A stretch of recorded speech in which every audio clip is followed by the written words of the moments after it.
Hello, kiddos. How are y'all doing today? I hope you're having a good day. Well, let's keep on now with our story of creation from the book of Genesis, the very first chapter in the Bible, where we have been reading about God making things. In 3 days, He has made the light. He separated it from the darkness. He's made the heavens. He's made the waters.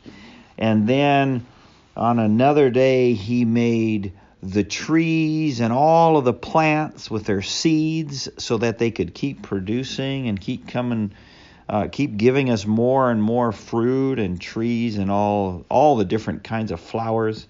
Well, that was the first 3 days. Now let's go to the next day and let's see what God does on this fourth day. The Bible says, "And God said, let there be lights in the firmament of the heavens, to divide the day from the night." So, we already had light. God made light on the first day. But it was just light. There was you couldn't see the sun or anything like that. It was just light time. And so now He's going to do something else. He says, "And let them be for signs and for seasons and for days and years." So now God's making something that's going to work with the light. It's going to show us the light, and He's going to use it for many different things later on. But verse 15 says, "And let them be for lights in the firmament of the heaven to give light upon the earth." And it was so. Well, we don't really know what He's talking about then. So He continues, and the Bible says, "And God made 2 great lights." I wonder what great lights those would be. Your house has lights in it, right? But what about the sky? Are there any lights in the sky? You don't flip them on with a switch, but you know what? There are lights in the sky in the daytime. What is the big light over there that's in the sky and you can't look at it? Your mommy probably said, "Don't look at that." What was it? The sun. And at nighttime, the sun's not there, but there are lights at nighttime too. So the Bible says He made 2 great lights. The greater light, the bigger light, to rule the day. That is the sun. Oh, wow. That's a powerful light. And the lesser light to rule the night. So there was a light for the day, the sun, and there was a light for the nighttime that wasn't as strong. What would that be? I bet you know what it is. The moon. The moon. And then the Bible says a very interesting phrase, and it says, He made the stars also. Wow. Well, the stars look very, very small, but they are actually huge. Very, very big. But all God tells us at this point is that He put them up there. He made the sun, and He made the moon, and then He flung those stars all across the sky. So many of them we can't count them.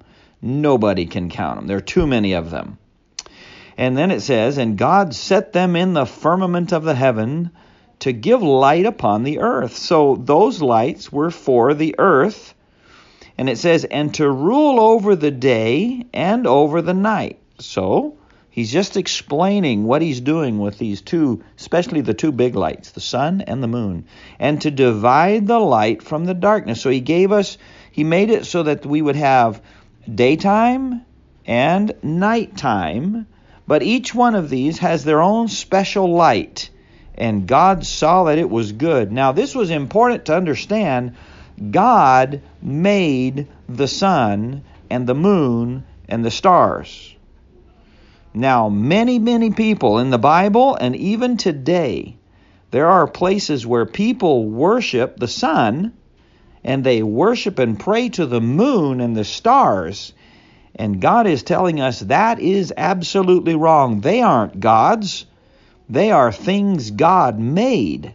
And we should never worship or pray to or sing to things that God has made. God is the one who made them. He is the great one. He is the one that we should sing to and praise and worship. So that's very important to remember, because God wanted His people to realize, hey, the sun isn't something to be worshipped. No, you worship me. I made the sun. You can be thankful for it, and you can get out in the morning and say, oh, wow, God, thank you for that sun. And at nighttime, thank you for that moon. Okay, and verse 19 says, and the evening and the morning were the fourth day. And on the fourth day, the evening and the morning had the sun and then the moon. Okay, God bless you. Love you. Goodbye.